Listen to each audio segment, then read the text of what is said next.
Pat Mayo Hour.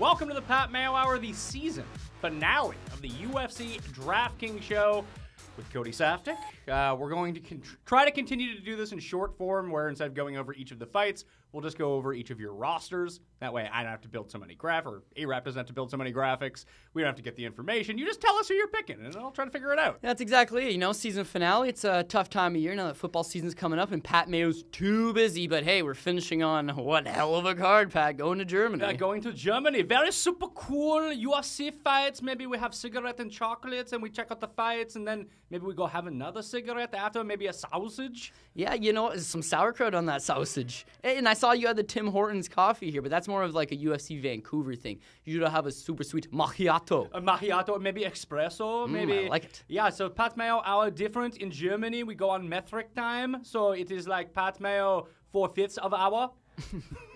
4/5 2 hour. So yeah, this is going to be it for the season from the run-through. There is something I did want to bring back, so there's a few changes this week. Nice. For a while, I've been going through it. I totally forget to say at the beginning of every episode, you're the MMA expert. I'm just the guy who does some talking. And that means that every time I mispronounce a name, you got to hear. I haven't heard it in a while. I know. I feel like we've been doing it. I just forget to say that, so people are very confused. You dance around the names that you don't know, though, where you're just like, oof. I'm going full force today. Okay. I'm going to really go at some hard European names There you here. go. Also, I've worn the same shirt 2 weeks in a row. Ooh. Had to change that up because last week was a loser. I know. Bad luck. Carlos Condit. Screwed everything. Yeah. I know. Didn't turn out so hot. Now, you know, those are the ones that you, in your head, you're like, oh, yeah. This. And you know what? The thing that pissed me off the most about that fight, I'm telling people, man, Damian Maia is going to beat this guy at UFC 202 in a 3-round fight. They move it to a 5-round fight. I got it in my own head, Pat. I was like, those 2 extra rounds are going to be towards Carlos Condit. He'll finish him late. And then I don't think anybody expected the fight to finish how it did. But as a result, no DraftKings points. And I played him on both our cash game and our GPP. Yeah, it was a losing so one. I got cleaned off the slate. That's why you need to practice bankroll management. Put all your money onto one card and you lose, well, then you have no money left. That's why you should play like 10% to 15% of your bankroll on a card, because if you get wiped out, you still have a ton of money left over. That's exactly it. And we've built up the bankroll pretty nicely so far this year, so let's try to end the full season. Yeah, I need some football money to start playing with here. So, on a high note, any quick finishes you see right off the top? Yeah, well, this is a card that I'm not going to lie, it's very well competitively matched up. Well, yeah, it is UFC Hamburg. I know. In the interest of fairness, we need to have close fights. Very close fights. The type of fights that you're like, man, this is going to be... You'll see on it, especially in the odds, very even. DraftKings, not so much, but in terms of the straight betting line, yeah, there's a lot of fights that could definitely go either way. When you talk about quick finishes... Can we find value that way? Like, are there a couple, like, under, like, big...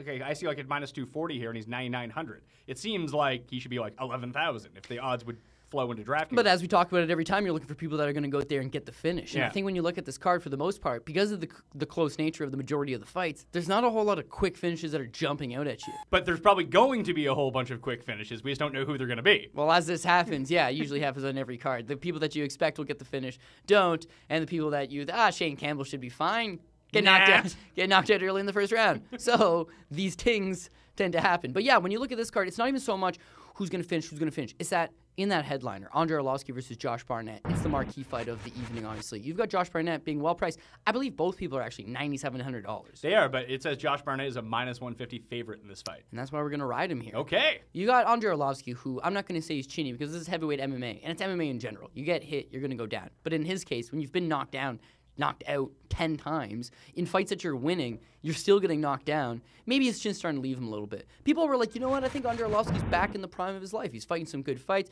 getting a good win over Travis Brown, beat Brendan Shaw, beat Frank Mir. Maybe this guy's on the up and up again. Isn't Frank Mir like 97 years old? Yeah, and that's what you got to look at. You got to look at the fact that, well, the Brendan Shaw fight could have really gone either way. In fact, most people thought that Andrei Arlovski lost that fight. The Antonio Bigfoot Silva fight, different version of Bigfoot. The Frank Mir fight, yeah, I'm beating on Frank Mir. The Travis Brown fight, I'll give him credit where credit's due. Great fight. But when you look at his last 2 performances, it's when he takes that step up in competition. And when he takes a step up in competition, he tends to get knocked out. 2 fights ago, he fought Stipe, the current champion. He lasted about a minute. Against Alistair Overeem, it wasn't that he was necessarily doing bad. It's that when Overeem finally decides to open up and hit this guy, he goes down. That's just quite simply what happens. Those guys are both much better and much faster strikers than one Josh Barnett. But this is a 25-minute long fight, Pat. And in 25 minutes, I'm very, not sure, but I'm very confident that Josh Barnett will find that kill shot and land it at some point. He's way better in the clinch. Andrei Arlovski has a tendency to allow himself to just get stuck up against the cage. You can pressure this guy, you can back him up. He moves well for a big guy, don't get me wrong,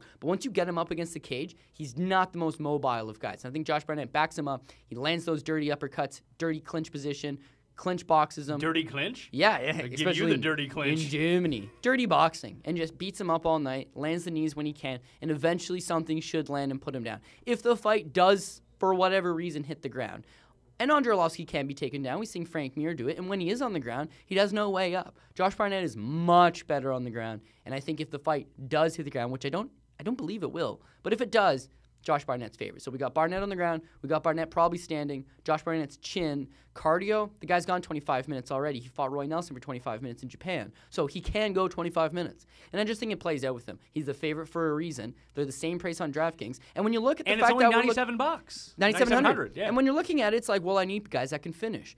Andrei Arlovski is a guy that's been finished many of times. They're heavyweights. Someone's going to go down. You either want Arlovski or you want Barnett. And I'm siding with the lines maker here in that I think Barnett is the favorite for a rightful reason. So I'll be taking the War Master, Josh Barnett. You know who I met over the weekend? It wasn't Stephan Bonner? It was not Stephan Bonner. I've already met him. I know. I met the #1 ranked DFS MMA player in the world. Really? Homer Cleese. Homer Cleese. That's his screen name. Good guy. He lives in Toronto. You know what? I've been noticing just on looking at people that play a lot of daily fantasy and a lot of the guys that are doing lines in the area, a lot of them are kind of from Toronto. A lot of them play Bodog, which is only a Canadian site, right? Yeah. So, they're kind of coming from hot pockets in Canada, so to speak. And with this DFS, and I'm sure this guy's got it dialed in. I'm sure he's very good. But I know people who have had a lot of success on DFS as well, who have zero success on straight up betting it because it's a different game completely. It is, but I think that it translates a little bit over because, especially being Canadian, where we've been allowed to legally bet for so long, yes, and there are just pockets of America where you can't do that it gives you the impression like, oh man, I can go search the lines, I can go search the DraftKings pricing and compare them together, almost what we do on the show, but people do it better. Now I would have liked, I don't know if you asked him, but how many different lineups does he enter per competition? I didn't ask him. I didn't want to get too big into it, but all I know is that he is not he's not an MMA expert by any means. He's someone, maybe he's listening to the show right now. He said he did, but I don't believe him. But anyway, shout out to you, Homer Cleese. But he just takes the information, he gathers all the information together, and he's just a good DFS player and wins at doing it. Yeah, but it's like, how do they come up with those prices? And we spoke about it once in the past. It's like, well, you know what? It's more like computer animated. It's an algorithm. Exactly, where they're like, okay, this person scores this many, these are his odds. Whatever, they put in all their information, they punch it in the computer, and it gives them those prices. Now, a guy that is a big MMA fan can look at it, and for example, a couple cards ago, we got Marvin Vettori versus that Alberto Uda. Well, Uda's 10,600. He's the betting underdog. The price makes sense to nobody. How did it get that way? Because Uda's probably a traditional strong finisher, high scorer in the past. So when you look at it that way, it's like, ooh, I can pull one over on them. This guy, for example, maybe he doesn't watch all the fights. Well, however, if you figure out the calculation, the proper formula, then he did just successful. Say target guys who get early finishes. Well, that's what we're trying to do here, Homer Cleese. But even if it's underdogs, whoever, just if they have the potential for knocking someone out and you're playing multiple lineups, throw them on GPP teams too. Because the whole point of playing GPPs is not to win every single week and win the grand prize. That's just not feasible. No, it's not going to happen. Win 1 out of 10 times. Win once every year, and you pay for 2 years worth of playing. Yeah. If you can hit that one big one. So taking some chances and going off the board a little bit is what we need to do. And that's exactly what we're going to do by taking another little player on the GPP team by the name of Jarjis Danho. Jarjis Danho! Syrian-born heavyweight, currently calling Germany his home. 6'4", cuts down to 265 pounds. They call him Man Mountain Pat. He's got terrible cardio. But hey, I'm hoping this fight don't go 2 rounds. I think he takes out Christian Colombo early. Does Christian Colombo have the same glass eye as regular Colombo? I've been getting that question a lot lately. However, does he do this one? Apparently he's got 2 good eyes. Oh. But he's got 1 bad knee. 36 years old, 6'5". He's also 260 pounds. I mentioned this on Bookie Beatdown, but you might be able to shed some more light on it because you play more sports. But basketball players, right? They don't have long career longevity because they're too damn big, Pat. Yeah. And when you're running all around that hard court all the time, your knees go, your Achilles heel goes, your ankles go, you're swollen, you're hurting, your mobility eventually gets shot. By the time these guys are 35, 36 years old, they're not playing in the league anymore. They're retired somewhere, and they're spending that money that they made in the NBA to nurse their health issues. Or they've gone to Germany and got that like weird centrifuge surgery that like regenerates your knee. Yeah, that's what Kobe got, right? Yeah, Kobe got it, Dwayne Wade got it, a whole bunch of people. Now, got what do those guys have in common? The money. What does former Danish Muay Thai champion Christian Colombo not have in common with those guys? The money. So yeah, as I mentioned, 6'5". Now this guy, he racks up a decent little record, right? But because he's a Muay Thai striker, he's taking on, journeymen, regional up-and-comers on the Danish scene, on the European scene. And guess what? He can go out there and he can beat these guys. The couple times he's had steps up in competition, he fought a Czechoslovakian fighter, Czech Republic, I guess I should call it now. Yeah, get with the times. Yeah, I got an issue with that. It But ain't anyways, 1990 anymore. well, he takes on Victor Pesta. Victor Pesta is a ground specialist. And the whole time, he's very hesitant that he doesn't want to throw his strikes because he's thinking, man, if I open up, this guy's going to take me down. Well, guess what? If you do open up, he's going to take you down. If you don't open up, he's going to take you down, right? And the result is he gets taken down and gets submitted. He has an amateur fight against Ilir Latifi. We'll talk about in a little bit. Same thing. He gets taken down. Ilir Latifi's 5'8". This guy's 6'5". He gets taken down, he gets submitted. The ground game is his issue. Against Jarjis Danho's already fought once in the UFC, and he had a terrible performance. But what he did show is he's got a lot of horsepower. He's like a classic American muscle car. He's nice, he's fast, he's powerful, he completely runs out of gas after a quarter mile, right?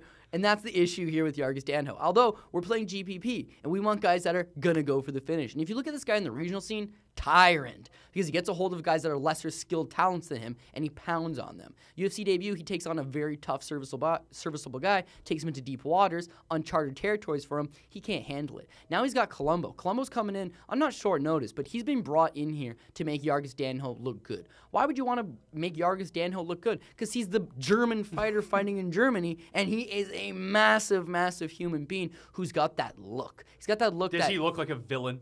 Yeah, 100%. So perfect. Maybe if he can rack up some wins, maybe get some American guy against him, beat the crap out of him like 8 months from now on the UFC pay-per-view. Exactly. And because UFC was banned in Germany for a long time, they couldn't get on TV because it was basically outlawed. When they eventually did get events in Germany, you had to be 18 or older to attend the events in Germany. So even though Germany is a very rich marketplace, they never really be able to get a good foothold in it. They never be able to crack it. Now they're starting to make up some ground, but what they need is German stars. And they don't really have German stars. And then now they need credible German fighters. Well, no offense to any of the German fighters, but because they've been held in the past a little bit, the better fighters are from other parts of Europe, not necessarily Germany. Well, I think you see that too as it translates across the board, like UFC in general, like MMA. I mean, even somewhere like Canada shouldn't be as good as it is at MMA based on population or just even the amount of athletes that we have. But it seems like we've been doing it for long enough that we just have good guys because people do it here. Well, it's like Brazil, right? And you look at the Olympics and you're like, well, what does Brazil do well? And then the stuff that they do well, they do extremely well. So you might get like beach volleyball or regular volleyball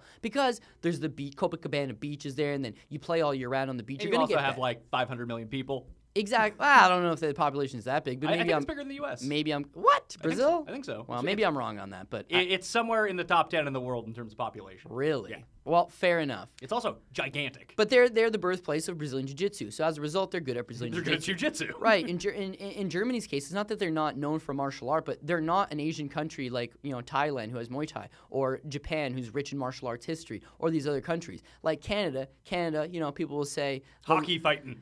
Yeah, but it's just like we are so ingrained in America's culture that, America gets on the basically after Vietnam. Yeah, after Vietnam, martial arts exploded in America because soldiers were coming back home and learning these real cool things and then opening up their own studios. That Canada obviously benefited from them, right? We've had black belts in Canada dating back to the late 90s, early 2000s. We've been on that scene. With Germany, they just really haven't had that luxury. But now what they have is, a guy like Peter Sobotta from Poland. He's now living in Germany. He's a black belt under Dean Lister, a famed American coach, and he's got his own Planet Eater gym in Germany. You got Jarjis Danho, who's Syrian, but he's now living in Germany. You got Nick Hein, former sergeant in the German police department, he's on television. He's like a little, a TV star over there. Decent fighter, black belt in judo.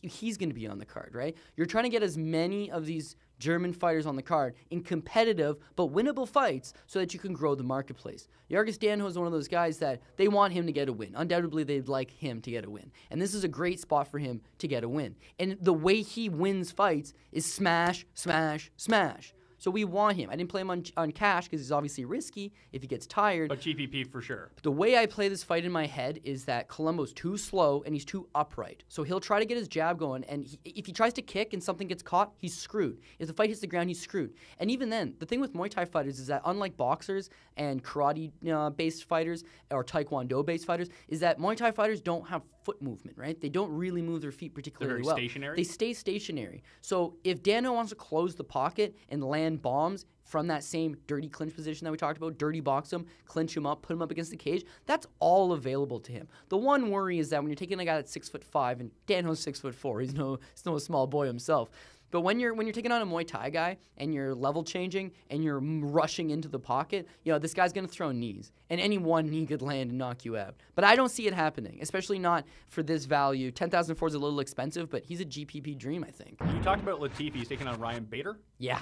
And he is a massive underdog in this fight in terms of DraftKings prices and the odds. 9,100 on DraftKings, plus 220 on the betting line. Are we for or against him here? Definitely for. You know what? I would have been as bold as to put him on my cash game and my GPP because of the pricing. But we don't need to, do we? If the money we're saving at the top with Barnett, it seems like we can afford some expensive guys. Yeah, exactly. But definitely a GPP play. Listen, Ilir Latifi's a guy that, even though he's the underdog, I do not agree with the sizable underdog that he is. Ryan Bader's got 5 professional losses. All 5 professional losses have occurred inside the UFC. All 5 professional losses have been way of stoppage. The guy's been submitted twice, including once by Tito Ortiz. He's also been knocked out. Tito! Yeah, Tito. When was the last time Tito submitted someone? Alexander Slamenko, who's a welterweight. However, you shouldn't be losing to Tito Ortiz at that stage in your career. And listen, hey, that was a long time ago. But since then, he got choked out. He had lost to John Jones. But listen, that's all in the past. Well, he got frustrated against Lyoto Machida, ran in the pocket, got hit, got completely knocked out. Well, that's not a good look. Okay, well, Glover Teixeira. Well, he's looking good against Glover Teixeira in the first round. Oh, and then, he gets hit with a good 2-piece combination, and he hits the deck, knocked out. Oh, that's not good. Well, Anthony Johnson desperately shoots a desperate takedown, gets, reversed. Anthony Johnson gets on top of him and completely pounds him out. Well, that's not good. So his last 3 losses, he's been knocked out in the first round. The guy does not want to get hit, Pat. Nobody wants to get hit. I get it. But this guy especially so. He's 33 years old. He's getting a little bit older. He's starting to get some miles on him, starting to get some wear and tear on him. He's just trying to get back to his wrestling. And Ilir Latifi's 5'8" and a former Swedish wrestling champion. Taking him down is not going to be an easy task. And if you can get him down, holding him down, also not an easy task. And if you can finally get in there and get a hold of him, you got to move through the pocket in order to get a hold of this guy. So he's going to take some shots. He's going to take some shots. And I just don't know that he can, nor really has the desire to take these shots. Does Latifi have enough firepower to capitalize on that, though? Like, can he just 2 punches, boom, he's out? Ilir Latifi only has one thing in his arsenal, and that's his firepower, right? He's knocked out 3 guys in the first round in his last 4 fights, right? Like, if he's going to land something on you, he's going to put you away. So he's a GPP dream, like you said. Yeah, and the thing is, when he lands these punches, too, like, for a lot of the time, you have to watch the slow-motion replay, because you're like, the hell just hit that guy, right? But like Hans Stringer throws a kick, Latifi like catches it, and then like it's like a half shot, kind of clips him. Done. Out. Chris Dempsey, you have to watch the slow motion replay. He's like, he pushes him up against the cage and like lands a short shot, and this like lifeless body just like crumples to the ground. Sean O'Connell, right? Sean O'Connell is moving in on him. He backs up, he swings one, hits Sean O'Connell at the top of his head. Both of his knees just give out. He does the stanky leg and hits the ground. It's short shots. The problem is, what can he do if the fight goes 3 rounds? What if it gets out of the first round? Well, in his last fight against Jean Vellante, he did go the 3 rounds, and he beat him up for 3 rounds. The one problem in that fight, though, Pat, is that once his striking wasn't working the way it used to work in the past, which is touch a guy and they go down, he had to rely heavily on his wrestling, which he did very well. But Ryan Bader is a much better wrestler than Jean Vellante is. And using your wrestling against Bader, not likely going to happen. So if he has the same struggles in the striking department that he did against Jean Vellante, against Ryan Bader is a much better technical boxer. He's got better output. He's just a better all-around fighter than a guy like Jean Vellante. He should be able to take advantage of that. However, when you're coming off a devastating knockout loss where you're sprawled out and you likely took some shots in the back of the head, I don't think you ever recover. And if you were to recover, you recover when you're a young kid. 33 years old is not the oldest in the world, but 33 is a bad time to be getting knocked out and concussed and then trying to jump back into the mix of things. So factor that on top of the fact that he's coming all the way from Arizona to fight here. Latifi spends time in Sweden, also spends a lot of time in Florida with various very, very, very good gyms. So I think he's going to be in great shape. He's going to feed off that energy of the crowd. Even though they're German and he's Swedish, they will cheer for him because they'll go for the European guy. And I just think that at minus 220 and $9,100, you got to take that play. Plus 220. Yeah, well, sorry, yeah. Plus 220. Plus 220. I have to take that. You talked about Nick Hein earlier. Nick Hein, Sergeant. He's minus 220. He going to win? I think he's going to win. Problem is with Nick Hein, 3-1 in the UFC. All 4 fights have gone to decision. He's not a finisher. Cash game guy? Cash game guy, and I played him on my cash game team. But when you look at GPP, it's like, you know what? I want a guy that's going to go out there and win. And I always think to myself, this is a mistake I've been making in the past 2, Pat. I think, you know what? This guy probably, well, not probably, he most likely won't finish. But he's going to dominate. Domination does you no good. No. You need the finish. And in Nick Hein's case, if they read 30-27 Nick Hein and then you get 50 points, you're going to be very upset. So I have him on a cash game team because I think he's very safe. He's also looking at this card. He's the second most expensive player, which is nuts at 10-5. Usually we get a whole bunch of guys in the upper 10s. The only guy who seems to be even higher is Nicholas Dalby. In terms of DraftKings. Yeah. Well, Alexander Gustafsson is like some ridiculous, unheard of price that no one's ever heard of. But for that reason. Oh, yeah, he's 12-5. Oh, my God. Yeah, we're going to try to avoid that at all costs. But, I mean, with the amount of oh, my God, Jan Blachowicz is 6,900. I've know, never seen anyone below 8,000. I know. I saw one guy hit 7,900 once. I gave A-Rap, director A-Rap, a parlay yesterday, right? And then I was like, well, what does $1 pay? And then he's like, $124. I was like, okay. And he goes, I'm going to put Blachowicz on. And listen, Gustafsson wasn't even on the bill, right? He's like, I'm going to put Blachowicz on there. It's like, dude, don't put Blachowicz. You're pissing your money away, right? And then he shows me the change, and just adding Blachowicz moves it to $1,200 on a $1 bet. So it's like, okay, I'll play it for a $1 bet. Anything can happen in this crazy sport. But not only do I... Is that a quick finish fight, though, or is he just going to beat him? No, I think he just beats him. For 12-5, I have no interest in the fight getting out of the first round. With Jan Blachowicz, he's not exactly the most talented guy out there, but he's very, very durable. In the fights that he loses in the UFC, he takes some decent shots, and he stays the course. He's got to win over Ilir Latifi, who, as I mentioned, is a murderous power puncher. He's gone the distance with Jimmy Manuwa, who's a guy who's a murderous power puncher. He's taken shots in the past and stayed the course. He's a big body, and, he's got decent fight IQ. He's just not the most technically skilled guy, and he's not the most athletic guy. Gustafsson's in a showcase fight here. He wants to go out there and put him away. That being said, just because you want something doesn't make it happen. And Gustafsson's very, very, very, very smart guy. He's minus 750. Yeah, and he's a very smart guy in that he's not playing DraftKings, and he doesn't care. He doesn't care about your first round finish. He cares about getting the win, and likely would like to get a finish. But if he finishes in the second or third, then he's very okay with doing that, and he will not rush the situation. And for 12,500, you need this to be a one punch. Baby. Well, let me ask you this: what are the odds? Do you think that Gustafsson gets a first round knockout? Percentage chance? Percentage chance that he gets a first round knockout. 15%. Oh, really? That low? Well, just it's like I like Blachowicz. He's a guy that's fought at a very high level and can take shots. And with Alexander Gustafsson, oh, he's phenomenal. Don't get me wrong. However, well, he went 5 rounds of Daniel Cormier in a war, something that probably took something out of him. Anthony Johnson, well, he just knocked him out in the first round.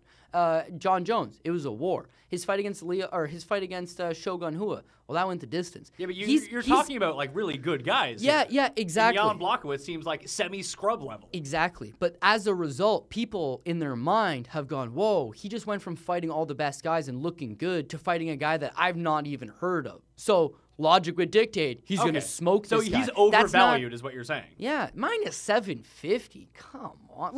Dude, I see why he should win. I see why he likely will win. I get it. But minus 750, I would prefer, Paul Shaughnessy, I'll steal the point from him. If you're paying minus 750, you'd rather 115-pound girls where some crazy knockout's not just going to happen. These guys are 205 pounds. They're very big. Jan Blachowicz has a knockout on a KSW card from a couple years back where he kicks the guy in the head and knocks him out, right? If he's got that ability to do that, I don't want no part in that 750. Okay, so let me ask you this. I think for the price at $12,500, very few people are going to own him because it's just too expensive. It's very difficult to construct a roster around using so much on one guy, and especially one that you say, 15% chance of a first-round knockout. And he would have to have a first-round knockout.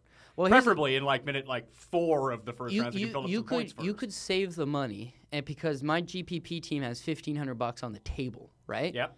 You could switch somebody out and put them on. The thing is, I don't think that's the best idea. Fair enough, but if I'm going to play, let's say, 5 rosters, I think I'm going to try that on one of them because so far you've mentioned 3 guys that are $9,000 that seem like decent options to get quick knockouts. If I have him and no one else is owning him because he's too damn expensive, then it might be worth taking a shot for the guy who's the biggest favorite on the card.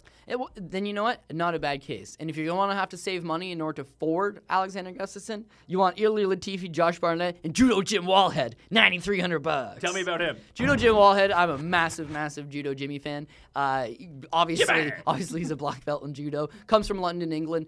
Trains at a very credible gym out there. And listen, this guy's been around for a long time. Thing is, his judo is very good. He never really opts to try to take guys down. He can. If you look at his fight with Cage Warriors, I believe 73 against Danny Hot Chocolate Roberts, he uses... That's a good name. Hot Chocolate Roberts? Black guy? Yeah.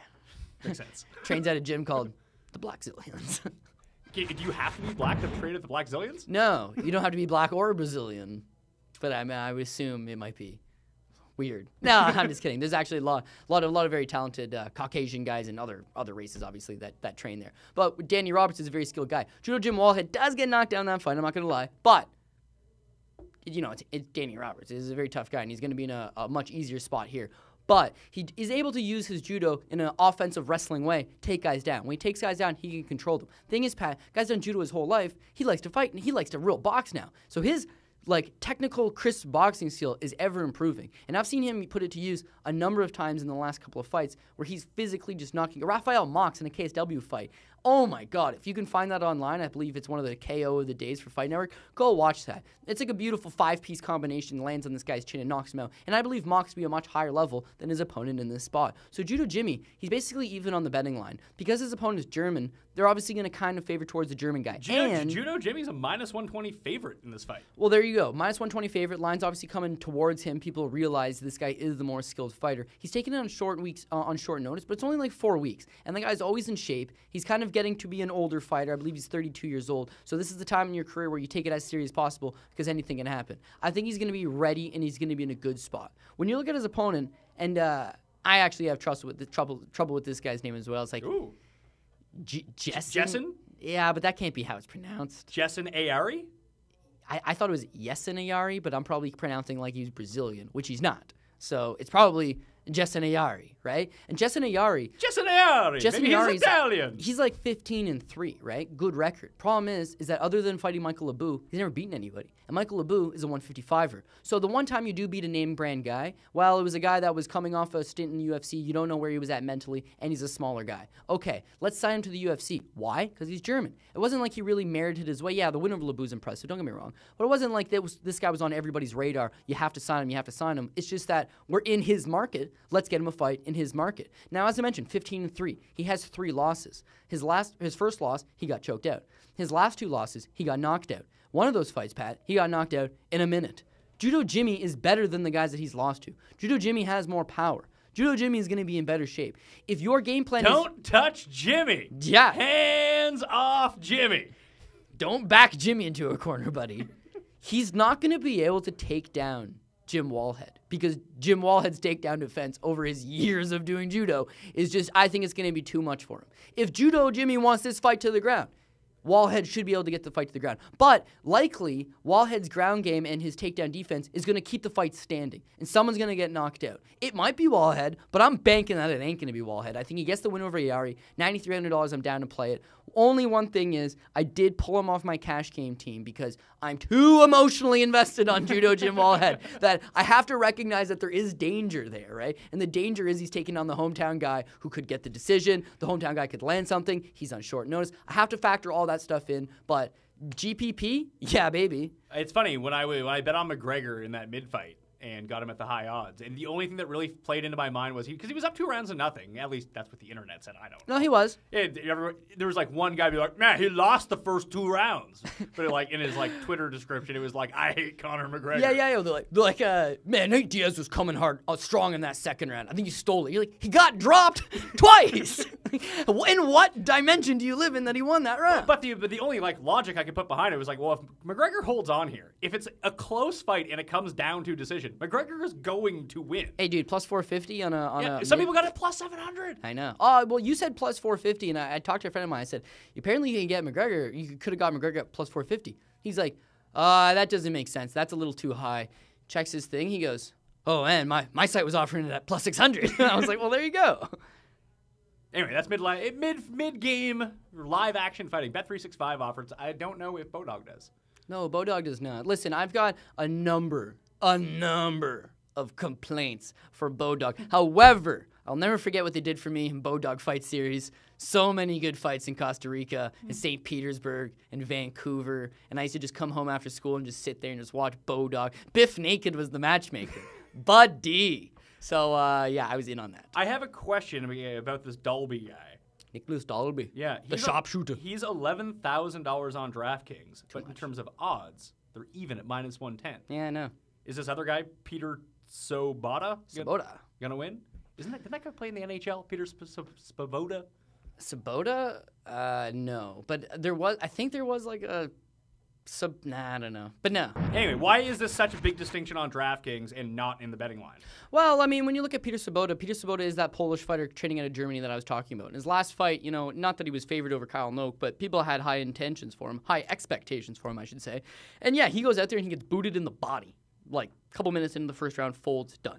Now he takes nearly a year off. You don't really know where this guy's at mentally, right? He's coming in also because, well, we're in Germany. We need the German guy. Let's bring in Peter Sobotta. When you look at how he physically matches up against his opponent, it's not the greatest matchup because Nicholas Dalby's very big for the weight class. He's very strong. His takedown defense, pretty good. His striking, he lacks power, but he's very mobile. He can kick you in the head in like a fraction of a second. Like you don't even see the kick coming because it appears that he has some type of like karate background, but he's very fast. He's very athletic. The thing is, for $11,000, you need a knockout. Sobotta's coming off a knockout loss. Dalby does match up good with him. Sobotta is a black belt in BJJ. He needs the fight to hit the ground. But against Dalby, a guy that is good at keeping the fight standing and is very strong and physical, it's going to be hard to take him down. If he gets him down, can he finish him? Yeah, absolutely. He can choke him out. So for $8,400, yeah, it's a good play.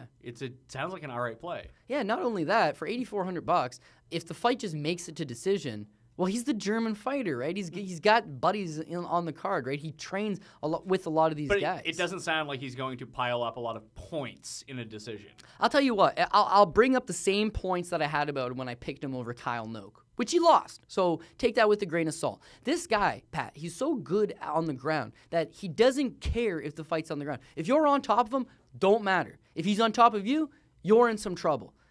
So it doesn't matter. Now, standing where he has the issue. His wrestling's okay, but it's dangerous to just shoot takedowns because you're going to tire yourself out. So what does he do? Okay, I don't worry about them taking me down. And my hands are just okay. So I'm going to kick. I'm going to kick. You'd think you're watching a soccer match, Pat. All he does is kick. Yeah, but he doesn't just arbitrarily fall down and lay there, I bet. No, but if... So not like soccer. Yeah. But if you catch a kick, he can just fall down and be like, you want to come get some? And you'd be like, no, I don't want to come get some. Stand back up. Stands back up and starts kicking you. His kicks basically work like a jab. He'll go low kick, body kick, head kick. Not so much the head kick, although he will throw it. Low kick, body kick. Do those count as significant strikes? Yes, absolutely. Okay, well then... And he just picks them up. And eventually, you get frustrated of him just kicking you at distance. So you have to close the distance. So you will march forward on him. You'll close the pocket. And if one thing he has, his wrestling's not great, but his ability to time the level change and to duck under your punch and get a hold of you is very good. If he can make a scramble and he can get on Nick Dalby, then he's going to put Dalby in a world of punishment. And listen, 2 fights ago he fought Stephen Kennedy. Laugh all you want, people at home. Stephen Kennedy wasn't that good of an MMA fighter. Stephen Kennedy is a black belt in Brazilian Jiu-Jitsu. If anything that Kennedy had, he's a big body who's a black belt. Peter Sobotta takes him down, no problem, gets on his back, no problem, and slips in that choke like Stephen Kennedy was attending his first jiu-jitsu lesson. It was effortless. Now look at Dalby, and Dalby's a much better fighter than Stephen Kennedy. However, jiu-jitsu-wise, ground game-wise, is he any better than Stephen Kennedy? I don't know. And my final point on that is Nicholas Dalby's a photographer on the side, right? He fights in the UFC, but his true passion is photography. He's a shutterbug. Yeah, you can go and watch features on him where he basically walks around Denmark, goes to different markets, likes to take pictures. Maybe hits up the archipelago. Who knows? Yeah, that's his real passion. So he tells the UFC, you know what? I'd love to be accredited to be a photographer at UFC events. He's trying to get a job with the UFC as their photographer. That's actually kind of awesome. Yeah, but I feel like if you're in the UFC, you're there to be a winner. You're there to win, right? If you're there to be put it this way. His first fight in the UFC, he fights a guy named Lesky dos Santos, right? Mid-pack Brazilian guy. He's a heavy favorite coming in over this Brazilian guy. He wins the first round. He starts to get to... Actually, he probably lost the first round. He wins the second round. He starts to get tired. Third round's up in the air, right? They read the card, and he's like, I won? And he looks at his corner to be like, What happened? I just want to fight in the UFC, right? As if he's in disbelief. Whereas other people are like, I'm going to smoke this guy, right? So he gets that split decision win. Then his next fight, he goes out there and he loses, right? Zach Cummings beats on him. Then his next fight in the UFC, he loses the first round. He loses the second round. His opponent breaks his collarbone in the third round. And as a result, Dalby beats the shit out of the guy. But the fight, he still can't finish the fight. So the fight goes to the scorecards, and it's a draw because it's a 10-8 versus two 10-9s, right? So the fight's a draw. So now you look at Dalby, and you're like, he doesn't have the power to knock guys out. He couldn't beat a guy who had a broken collarbone. He couldn't be a mid-pack Brazilian guy he was heavily favored with. And the Midwest guy completely clowned him. Well, why would I pay $11,000 for this guy who's shown very inclination to physically finish fights? I'm not interested in that. Now you think on him, it's like, wow, I just fought 3 times in the UFC. I won one of them. I'm already accomplishing. He's won 1-1. Yeah, I'm already accomplishing more in the UFC than I really ever thought that I was going to be able to accomplish. I'm happy with that. Maybe I can parlay this into a job with the UFC. And then that way I won't have to get beat up anymore and I can take pictures. They recently released a show called Battle Lines where Dan Hardy, a retired fighter, breaks down fights. Who's the special guest guy on it? Nicholas Dalby. I just feel like he's got one foot out the door. And with Peter Sobotta, gym owner, he's probably in a very similar situation where he's not trying to win a world title. He's just trying to get a couple fights to impress his local fans, to impress his students. Build up his credibility. Build up his gym's name. Build up his brand. Well, a win is very much going to help that, and I think he's very committed. So the thing is, this is probably going to go to decision, right? Which is why I don't want either guy on my team. Likely goes, unless $8,400, he could finish on the ground like Damian Mayo. But it's likely going to go to the decision. And in that case, the German fighter who just keeps throwing kicks, you can outpoint a guy who's better than you. You can, just on output. And that's what makes this scary. I would say that anyone that takes Gustafsson on their team would have to take Sobotta. Would have to take Sobotta. I think if you take Latifi, Wallhead, and Barnett, that you're okay. Yeah, okay. All right, well, that makes sense. Let's get to your teams then, because it's a season finale. We might as well go for a while here. Let it ride. I did have a question about judo before I was watching some of it at the Olympics. These guys are wearing, like, lacrosse goalie gear. No, it's wearing a gi. It's the same thing they wear in jiu-jitsu. Maybe I was watching... Taekwondo. Yeah, Taekwondo. That's what they wear. Why? They don't want to get hurt. I get that part of it. Isn't it like a combat sport? Yeah, it's weird, too, because they're like... It's legit like... You know how NHL goalies look now? How they take up the entire net? It's like, that's what they were wearing. No, lacrosse goalie. That's the better. Yeah, well, lacrosse goalies are just like... They're That's blown the out. thing. They look like Michelin men. You know what I realized? I was actually watching Olympic handball, and I thought... Handball looks awesome, by the way. Whatever went so wrong in your life that you decide to be a handball goalie? You have no equipment, and there's no chance of saving the ball. There's none, okay? You stand there like an idiot while everybody else is having a good time. It looks fun to play. Yeah, but why would you want to be the goalie?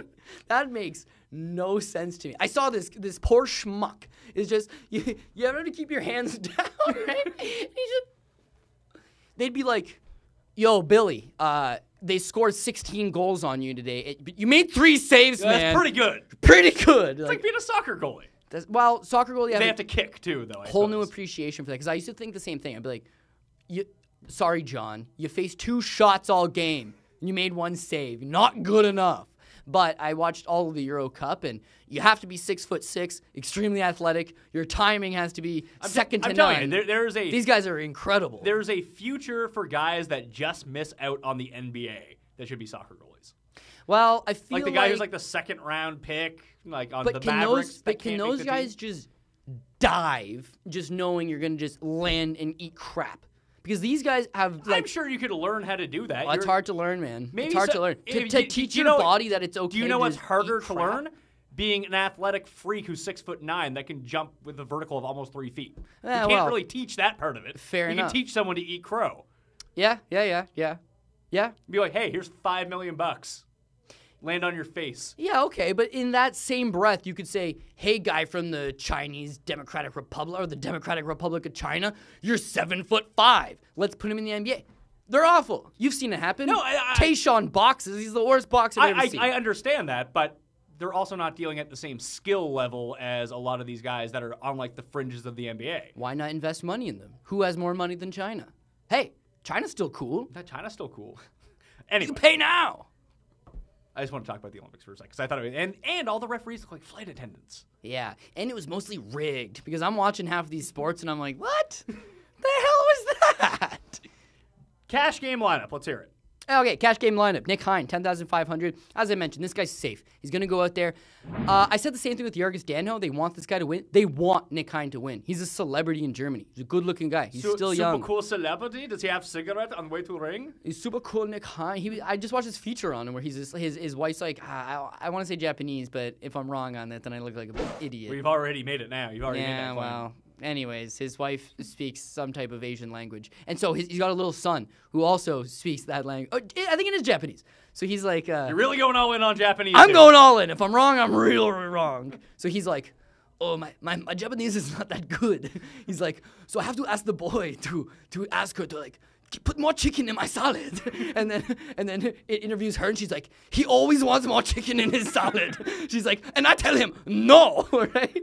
And they're going back and forth where he's like, this is all the rice I'm allowed to have in a day. And it's a little ball.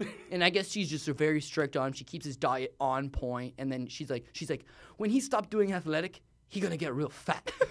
And then you hear him yell from the living room, I'm going to get real fat. Like, it was likable. I like this guy. He's a likable dude. Thing is, he's not going to finish fights. He's getting better. He's working with Anthony Hardonk on his striking. That's going to help out. But Taeyun Bang, he's fighting, yeah. Taeyun Bang has got two things in his back pocket. Well, his name is Bang. That should be good. Yeah, well, and he likes to bang, buddy. Left hand, right hand, mostly that check left hook. He's just going to swing bombs. He'll invite you to brawl with him. If you brawl with him, he's got a good chance of knocking you out. However, Nick Hein is not a brawler, and he's not going to just get suckered into a brawl. The second thing Taeyun Bang has is cast iron chin and a desire to get the win. So his last fight against Leo Kuntz, right?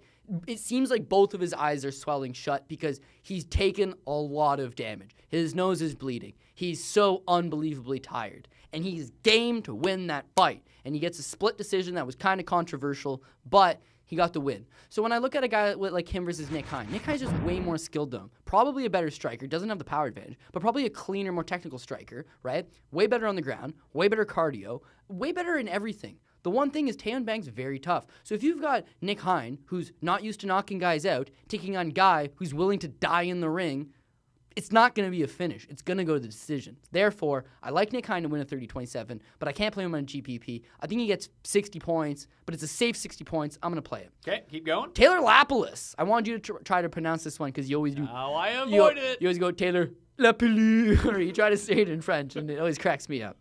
Taylor Lapilus, tough dude. $10,000 here. Oh, Lapilus. He's fast, dynamic, 24-year-old kid. Problem is, his last time out, he got stifled with that wrestling top game, where it's like, geez, I'm getting taken down by better grapplers than me. They're staying on top of me. They're staying the course. They grind him. He got so demoralized, he basically quit on himself. There's a moment in the fight where he gets taken down, and he just kind of looks up like, I don't really want to be here right now. I'm not going to tap or anything like that. I'm not a bitch. But I really don't want to be here. I know I'm going to lose this fight. Now he gets Issa. And to the naked eye, it's like, geez, Issa's a third-degree black belt in jiu-jitsu. Issa's got good takedowns. Issa's going to take him down, and he's going to choke him out. Kind of like a Peter Sobotta could do. Kind of like a Damian Maia could do. But I'm gonna play Lapilus the same reason I played Carlos Condit, which I know blew up in my face.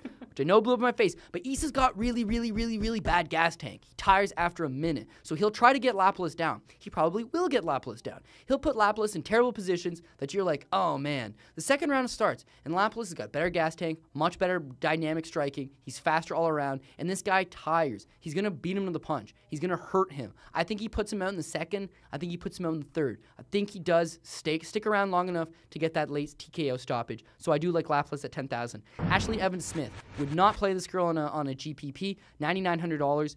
My God, Pat, she's 5'8". I met her in New York, actually, pretty girl. 5'8", very physically strong. 3-time state wrestling champion in 3 different states, and a former 4-time All-American at the NAIA level. So I believe that's junior college. NAIA. Yeah. Anyways, known for producing good wrestling. Wrestling is one of those sports where you can be a D3 guy and you could beat a D1 guy. So unfortunately, the way scholarships goes and the way everything goes, you ended up wrestling at a D3 school. Not a big deal. In her case, she's a very credible wrestler. 5'8", she's big and strong. Her opponent, Veronica Macedo, undefeated. Speaking of Taekwondo, this girl's a 5-time U.S. national Taekwondo champion. Does she get to wear the lacrosse gear in the UFC? No, she doesn't. If she did, maybe a different story. No, it'd play out toward Ashlee Evans-Smith. She was like so bulky, I'm just going to get a hold of her and rip her to the ground. But with Macedo's very fast, but she's very undersized. She's 5'4", taking on a girl who's 5'8". 5'3" here. Yeah, I have heard people say she's 5'4" or 5'3" as well, but I think UFC.com said she was 5'4", so I had to assume that they had the right stat on that one. But she's very fast. She's very mobile. She's going to move laterally. Problem is in the stuff that I've been watching on her, a couple problems with her. The stuff that I've been watching on her, she's quicker than her opponents, but she doesn't throw a whole lot of strikes. She basically throws like Taekwondo, and Taekwondo is a point-based system where you're getting a point for a clean shot. So she'll bounce around. So it's like getting a DraftKings point. Yeah, she'll a half a point, right? Because a significant strike's only getting you a half point, right? So she'll be like dance around, kick. Dance around, kick. It's just not enough. Eventually, your opponents get flustered and say, I want to take this girl down. And they do. They do almost every single time. She's good on the ground, brown belt and BJJ. So what you're saying is but Ashlee Evans-Smith will get her down and pound her. Evans-Smith is one of these dominating a fight but scoring no points type people. Yeah, but because that's how stock power wrestlers usually fight. She'll go for it, don't get me wrong. But if she's smart, she's not going to just try to stand with you for prolonged periods of time. She'll get her down and she'll pound her. Macedo's 20 years old, Pat. She started fighting professionally in March. She's in the UFC right now. Does she already have 5 fights? Yeah. Since March. Since March. That's a lot of fights. And you know how she got into the UFC? Fighting more than your boy Donnelly. I know. Do you know how she got into the UFC, Pat? I don't. Somebody got hurt. She came in short notice. Okay. 2 weeks. And won? No, this is her fight. Oh, this is her That's fight. That's what I mean. So basically, Jermaine de Rondami was supposed to fight. So this is a big Ashlee jump up in Evans-Smith. skill level from what she's been fighting. Well, she was supposed to actually fight in 2 weeks in South Korea. She canceled that fight to take her UFC debut. But yeah, apples and oranges. You're taking on Ashlee Evans-Smith, a girl that's had success in the UFC and is a very tough girl, against a girl who was probably closer to your size to begin with. Ashlee Evans-Smith used to fight at 145 pounds, and she's known amongst hardcore fans as the girl who beat the transgender person, right? So how does that work in UFC? Not in the UFC. The UFC would never allow that. But she fought in a local promotion in Florida called CFA. Okay. And Ashlee Evans-Smith takes her down, gets on top of her, pounds her out with elbows to the head, right? She's very strong, dominating. As I said, very sweet and pretty girl as well. I think she's got the goods here. I just don't know if she gets the finish, and for that reason, I'm going to put her on my cash game. Cash game's good? Jack Hermansson. Oh, Hermansson. The Joker. $9,800. In German, it'd be the Joker. The Joker. I am Jack Hermansson, the Joker. I like it. He is very built, very, very physically, seems menacing. Very physically fit, very good skill, very upper body. Yeah, and is he German? No, he's Swedish. Oh, well, why am I doing the German accent? I know. I got this thing too. I thought you were doing the German accent. All my accents sound the same. No, all Swedish people are like Yorp, Yorp, Yorp, like the Swedish chef. Bricola. What was that commercial back in the day for those throat lozenges? I forget. With the did you I know think those were Norwegian people? I think they were supposed to be Icelandic people. They were Vikings, weren't they? I only just found out the other day that it's not lozenger. There's no just lozenge. There's no R in it. No, it's just lozenge. I feel lied to. By who? I guess myself. Do you have like anti-dyslexia where you're adding letters to words?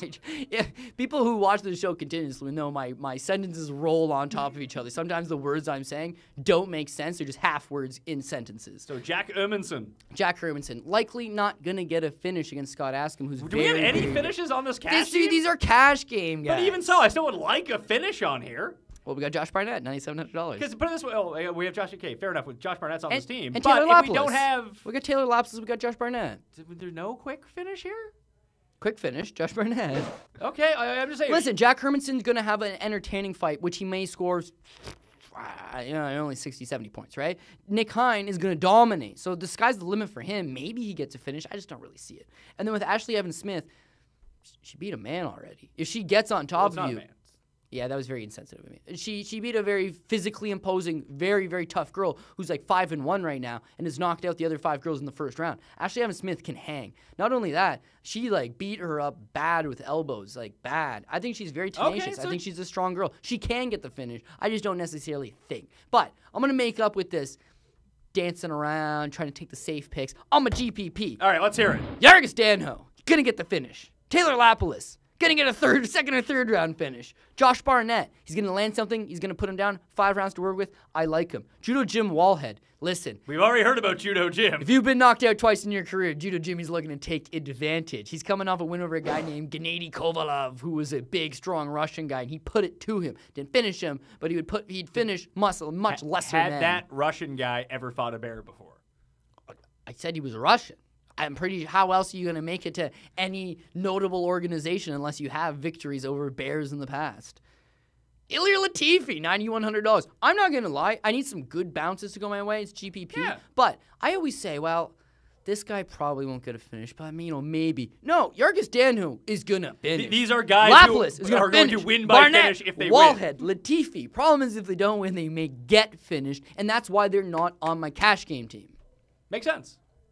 And especially with the other way around, too. You don't want to have the unpredictable guys who could somehow get a first round or second round finish going up against guys who can do the exact same thing against them. Well, I'm not going to lie, and I didn't say it on the show, but I screwed up big time when you had texted me. My fault.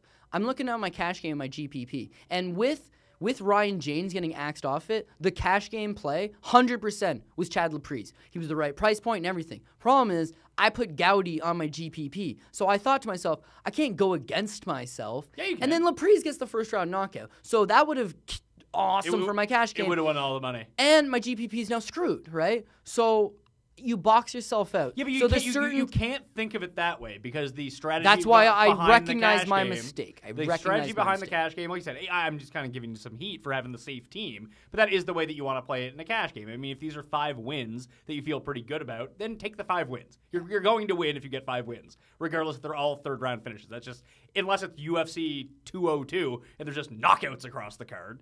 But then you would be involved in those knockouts, so it's a good thing. But with the GPP team, even if I'm going to take this Sobotta guy and this Gustafsson guy on 1 or 2 teams, why not? Well, that's why I would have liked if you would have talked to, what was his name? Bart. Oh, Homercles. Why did I say Bart? Homercles. Yeah, it's the same thing. I don't know if he's playing 10 different rosters, but you got to make switches on it. And I'm not going to lie. As much of a Jim Wallhead fan am I, if Jim Wallhead walked right now, I'd have to stop the show and I'd say, I'm not worthy, Jimmy. I'm not worthy. That's how much I love the guy. However, if you're being smart, you're probably going to put Ayari on a bill or 2 because he's got a good shot of pulling the upset. It's just the way it works. It's politics. Not politics. It's not politics at all. It's the numbers game, right? Yes. Yeah, Give yourself a lot of outs. The thing that you don't want to do with these GPP lineups is really take all the guys. You really want to concentrate the 3 or 4 guys, or in MMA, the 2 or 3 guys that you really, really like, and then sprinkle around a few favorites around them, a few underdogs around them, so you can get that lucky knockout that no one else has on your card. That's the way you have to play it. You play the probabilities that way as long as you have 2 or 3 picks that you think are really good. No, that's exactly it, man. And to the people that took Felipe Silva last week, props to them. Because listen, he had every chance to knock out Shane Campbell in a stand-up match. Shane Campbell's better. All the logic tells you don't want the guy. But it's like Homer Cleese is saying. Well, Felipe Silva might not be good, but he knocks guys out. So he's low-owned and he's low-priced. Throw him on a bill. And the result is, he landed that knockout kill. Well, you're the only guy with who has him, yeah. That's how you do it. So as much as I know MMA, we have you because we're working on the DFS stuff as well, and that's what's going to make this. We've hit 7 of the last 9 or something. Yeah, so let's finish up strong. We're actually on a two-week losing streak here. It's 2. 2 in a row. That's why I had to change my shirt. Oh. I wore the same shirt 2 weeks in a row, both losses, coming off 7 straight wins. I had to change back into a different shirt. And you're doing this for the people, too, because I've seen you wear that shirt in this booth. It gets real hot. That shirt gets real sweaty. But it don't matter about the sweat stains, Pat. It worries about giving the people the right advice and the money. It's the back sweat. Because your back up against the chair. My back's up against the chair. I bet you it's going real bad right now. Check it out. Oh, it's not so bad yet. It's not so bad yet? No. You were wearing, I thought it was that shirt. You were wearing one the other day where I was like, I it was just 2 sweat different through it. colors, like maroon or something. And I was like, oh, But God. listen, as long as it looks fine in the front, it's all good. No one's really seeing the back. Pfft, All right. Business in the front. That will do it on the Pat Mayo Hour MMA DraftKings show. That's it for the season. We'll be back with a few rosters throughout the course of football season. If you want to keep following me, I'm doing football, so I'll be on the Fantasy Sports Network doing that. Thanks for being here every week. Every week. It's a big commitment just to walk over from over there and sit down here. Yeah. Stuff and you know. just all the things that I should be working on my computer. Yeah. But no, it's good for me. Honestly, the fans of your shows are actually really class act people, and they're just looking for good advice, and they're good interactions. So I'm glad I do this show. And it's free content. So people can't get too upset, can they? You go read the YouTube comments of any video, and people love to get upset. But People hey, you can't please anybody. Hey, listen, negative or positive comments are good. They increase SEO value and search credibility. That's it. And here's the thing. You read some negative comments, and it might get you down, but once you start not caring, then you start feeling better in your own skin. And once you start feeling better in your own skin, the show gets better. Life's much better, man. And you're not afraid to make bad picks. No, I am afraid. Because Why? Bad picks happen. I'm sitting 4th in that Toutmaster pool, and I'm working my way to the top. Oh, you see that fan football championship? Take off the fantasy football part, and I'm going to get me one of those. No, you'll just get a big check. Yeah, but I want one of the cool rings. Oh, I have one of the rings over there. You have it if you want. If you want, people out there want a ring, you just go to fantasyjocks.com. Check it out. Here's the thing. You'd be a real big loser if you purchased it for yourself. The biggest loser. And I was talking to Ashlee Dawkins, and I was like, if you go on a blind date with some guy, and he's got this fantasy football ring, she's like, no. I was like, damn it. It happens. Follow Cody on Twitter at CJ Saftic, and if you are interested, I mean, people who watch the Fight Network and watch this on the Fight Network are very aware of the Bookie Beatdown, but maybe some people on Fantasy or just follow me and just kind of tuning because they're tuning in, maybe don't know about it. You can check out the Bookie Beatdown every single week. You guys give out DraftKings teams on there too, right? Yeah, the only thing is sometimes they don't come out. Yeah, and that's only been recent, so, I mean, I do miss Countermove. Yeah, Countermove was always good for that. Although They're Countermove such and good DraftKings, people. Yeah, well, Christie's still hanging around. I think they're all still hanging around, but I don't know how much direct involvement they have, but I wish those guys nothing but the best. And girls, both of them. Yeah. So, Bookie Beatdown on the Fight Network. You can follow it on Twitter at Bookie_Beatdown. The audio version comes out early. The really good video version comes out well after the fact because it takes some time to process, much like my shows. Audio version, then the video version. It's quality. People don't get that. I want it out now. And you're like, well, there'd be no viz on it. You know? Or just, I mean, the technical side of things, producing the audio part of the podcast takes literally 3 minutes. Yeah, to do the video version takes a good 10 hours. At the least. And then I'm not talking about like exporting it, which takes like 2 hours, and then uploading it, which takes 2 hours. Mm-hmm. That's how it works. Hey, but listen, we're doing it for the fans at the end of the day, and the fans don't pay your bills by no means, but this is how you grow yourself and your show, and you're doing all the right things. I feel Bookie Beatdown's definitely heading in the right direction. So to everybody who's watched this season of the Pat Mayo Hour MMA, I do very much appreciate it. And if you want to keep those good times going, Twitter bomb Pat. Oh, Twitter bomb. We're gonna try to do the lineups. I might get too busy. Who knows? You get too busy until you're getting Twitter bombed, bud. Well, we'll see about that. I guess I have to mute people. No, don't do that. Those are my fans. Okay, we'll try to get a shorter video. You can follow Cody on Twitter at CJ Saftic. And I do want to thank everyone for watching this season. Leave your positive reviews, your negative reviews. I really don't care. Just leave a review. Nonetheless, it doesn't really matter if it's positive or negative. I don't care. Remember at the time that I gave out the autographed picture of myself? Yeah. That was fun.